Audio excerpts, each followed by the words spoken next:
Didmus Barasa is a very interesting politician. Over the weekend, he invited the media to his residence in Kimilili constituency. And Didmus Barasa announced to the entire country that he was going to take 4 months sabbatical leave from politics and that he was going to concentrate on 2 things: serving the people of Kimilili constituency and finding the elusive Luya unity. Basically, he wanted to concentrate on uniting the Mulembe nation. And Kenyans started speculating about his next move, because Didmus Barasa was one of the key players in Team TangaTanga. And the mere fact that he was taking 4 months sabbatical leave, most people concluded that he had actually ditched William Ruto's camp. And on Monday, Didmus Barasa met with allies of Musalia Mudavadi. And I think the allies of Musalia Mudavadi made a huge mistake after that meeting. They went further and updated the details about this meeting, which in my considered opinion was a casual meeting, on their official pages. Now, this is what they posted. Senator Cleophas Malala, Honorable Peter Oscar Nabulindo, the guy who just won in Matungu, alongside Mr. Kidake, I don't know him, Mr. Sloya, I don't know him, and Harriet Chigai, today met Honorable Didmus Barasa to deliberate on possible ways of working together to unite the Mulembe nation and actualizing the Mudavadi presidential bid. Didmus Barasa never indicated anywhere that he was going to join Musalia Mudavadi. I'm not ruling out the possibility of making that move. But these guys here are going further now to reveal that he was making that move. And true to his character, Didmus Barasa responded. Now, this is what he's saying. I want you to listen keenly. This is desperation of the highest pedigree. This obsession about taking pictures in bars and posting them with one's own imaginations without consulting is not only retrogressive, but cheap. And in my considered opinion, the handlers of Musalia Mudavadi committed 3 mistakes by sharing this photo.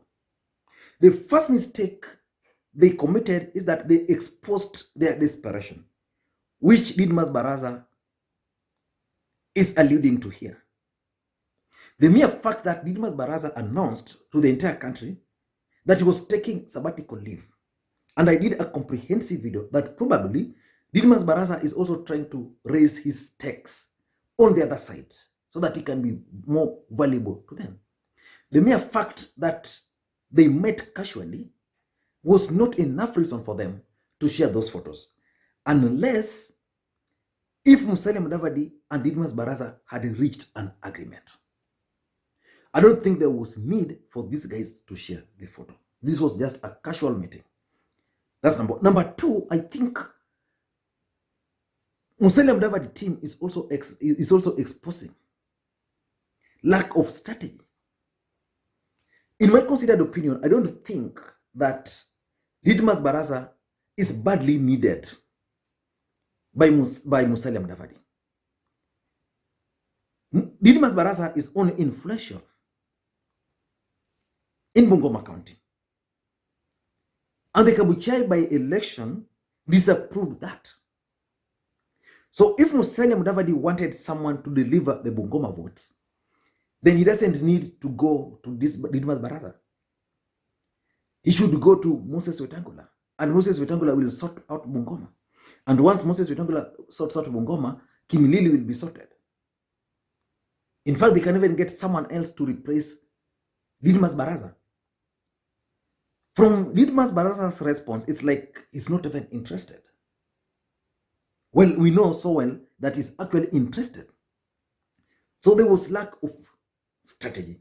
I strongly believe Musalia Mudavadi doesn't need Didmus Barasa. He only...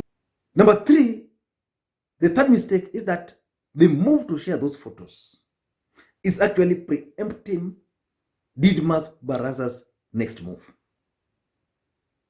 Because at some point, some people were talking about Didmus Barasa coming to ODM. But these guys now shared the photos. So basically, they are preempting Didmus Barasa's next move. And because Deputy President is watching, he has now reacted. He has reacted by sending Oscar Sudi to reach out to Didmus Barasa. If this photo were not circulated, probably Didmus Barasa would just be hanging around Parliament with members of Parliament and going to his constituency. And Kenyans will be still waiting. But now these guys have revealed that they met.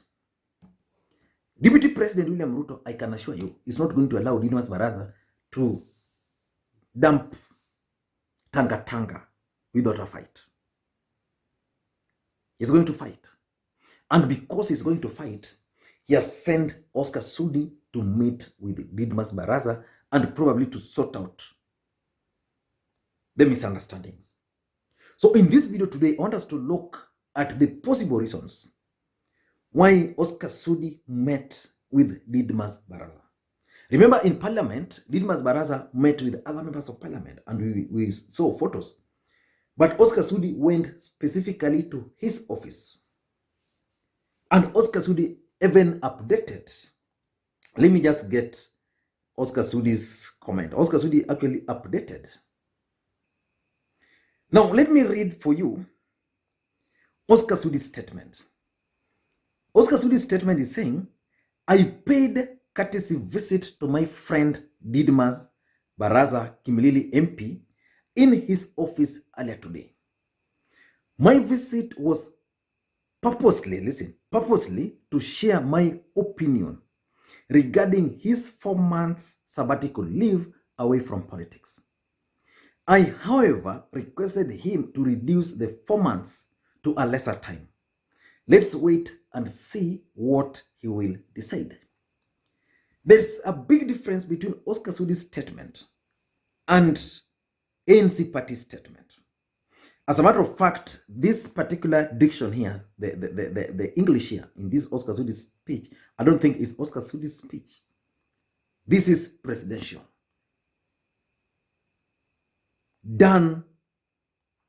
This is presidential.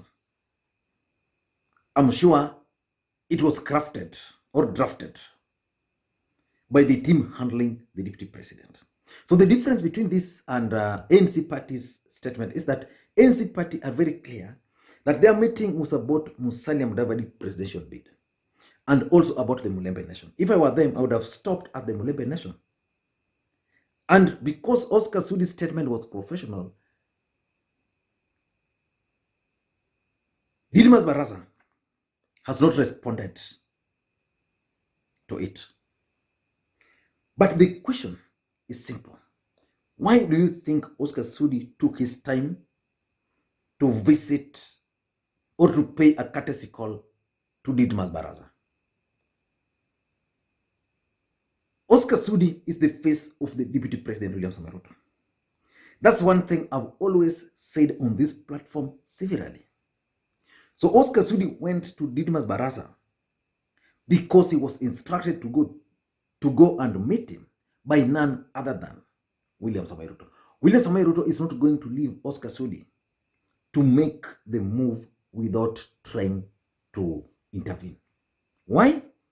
Number one, politics is about perception.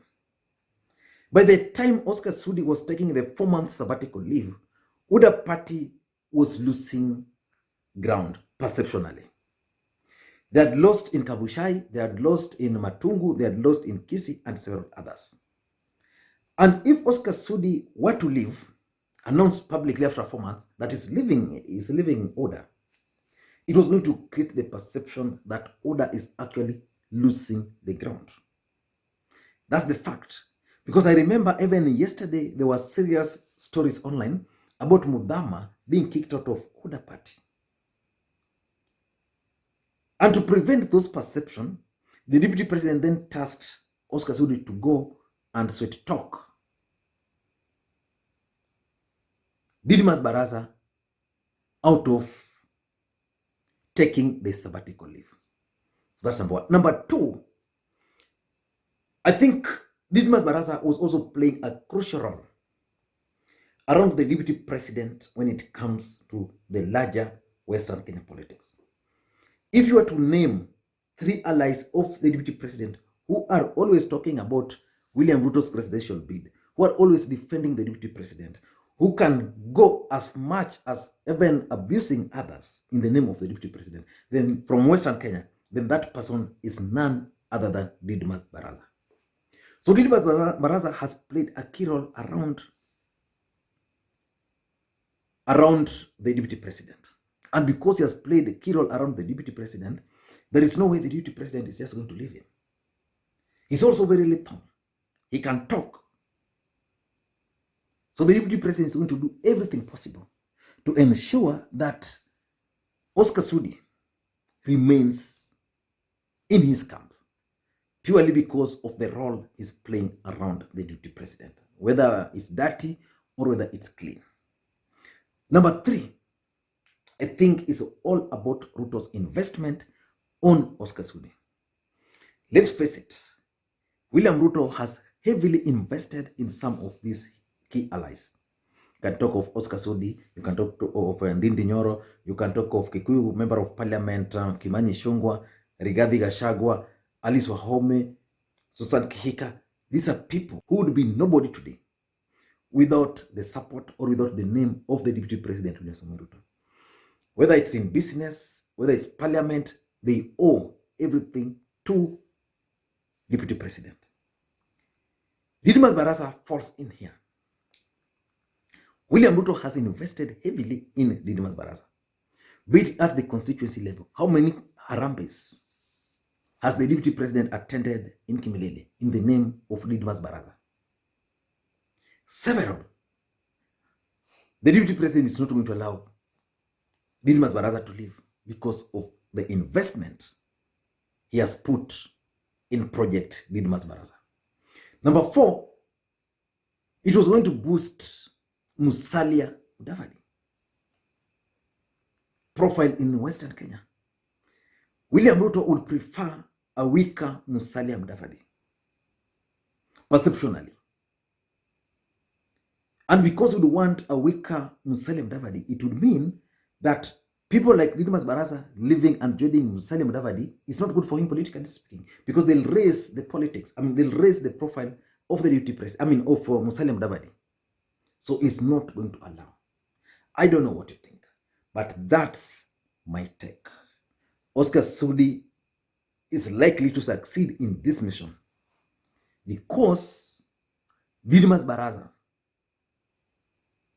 is calling for equity, but his hands are not clean. He who wants equity must come with a clean hand.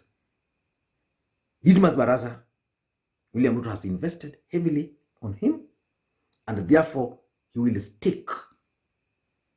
My projection is that Didmus Barasa ultimately is still going to remain in Team TangaTanga. Thank you guys, and please may you have a good day.